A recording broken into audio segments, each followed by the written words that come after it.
Değerli izləyicilər, videonu bəyənib kanala abunə olun ki, hər kəs son xəbərlərdən anında məlumatlansın. Xalq artisti Gülyaz Məmmədova televiziya kanallarında son illər baş verən dəyişikliklərdən danışıb. Xəbər verilir ki, müğənni bu barədə ikinci bucaq YouTube layihəsində danışıb. O, efirdə artıq sənətə daha çox önəm verdiyini bildirib. İndi kanallarımız çox gözəlləşib, hər şey geyimə də söhbətə də nəzarət olunur. Tələbələrimə efirə çıxmaq üçün şərait yaradırlar. Əvvəllər də çıxırdılar, amma şou yaradılırdı. İndi sənədlərini göstərirlər. Elə verilişlər var ki, deyirlər, ancaq oynaq mahnı olsun. Bu düzgün deyil. Klassikamız da olmalıdır. Demirəm hamı oxusun, amma bunlar lazımdır.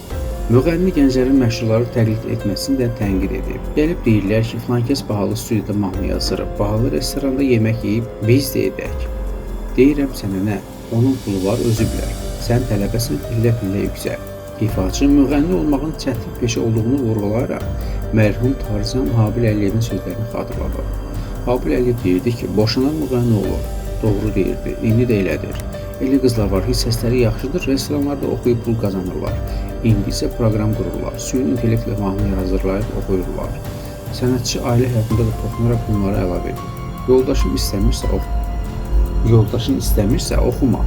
Mənim də başıma belə hadisə gəlib, ailəmi tutmuşam.